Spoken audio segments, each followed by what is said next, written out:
ভারতের কৌশলগত অবস্থানে বড় ইঙ্গিত, প্রথমবার সক্রিয় মোতায়েনে আনছে পরমাণু ওয়্যারহেড। স্টকহোম ইন্টারন্যাশনাল পিস রিসার্চ ইনস্টিটিউটের রিপোর্টে উঠে এসেছে এই তথ্য। নো ফার্স্ট ইউজ নীতি বজায় রেখেও দ্রুত পাল্টা আঘাতের প্রস্তুতি। বিশ্বকে কি বার্তা দিচ্ছে নয়াদিল্লি? নজর সেই দিকেই।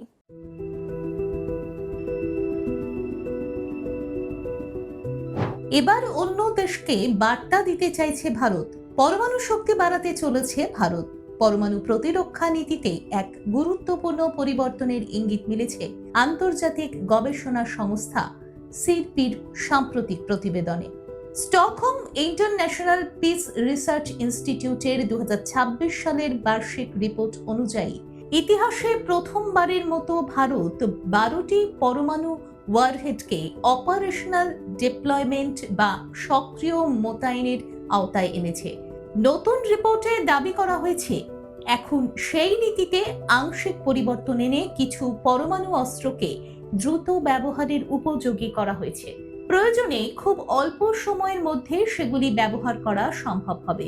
রিপোর্টে উল্লেখ হয়েছে যে এই অস্ত্রগুলি ভূগর্ভস্থ ক্ষেপণাস্ত্র ঘাঁটি অথবা পরমাণু সক্ষম সাবমেরিনে মোতায়েন থাকতে পারে।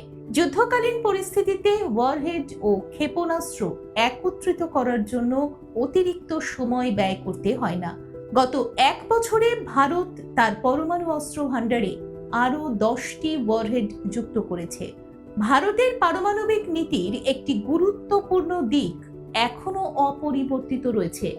সিপ্রির রিপোর্টে স্পষ্টভাবে উল্লেখ করা হয়েছে যে ভারত তার নো ফার্স্ট ইউজ বা প্রথমে পরমাণু হামলা না করার নীতিতে অনড় রয়েছে। অর্থাৎ ভারত নিজে থেকে কোনো দেশের বিরুদ্ধে প্রথম পরমাণু আঘাত হানবে না, কিন্তু যদি কোনো শত্রু দেশ ভারতের বিরুদ্ধে পরমাণু হামলা চালায় তাহলে দ্রুত এবং বিধ্বংসী পাল্টা আঘাত হানার সক্ষমতা বজায় রাখাই এই নতুন কৌশলের মূল উদ্দেশ্য। এই পদক্ষেপ ভারতের সামরিক নীতিতে আক্রমণাত্মক পরিবর্তনের ইঙ্গিত নয়, বরং প্রতিরোধমূলক কৌশলকে আরও শক্তিশালী করার প্রচেষ্টা।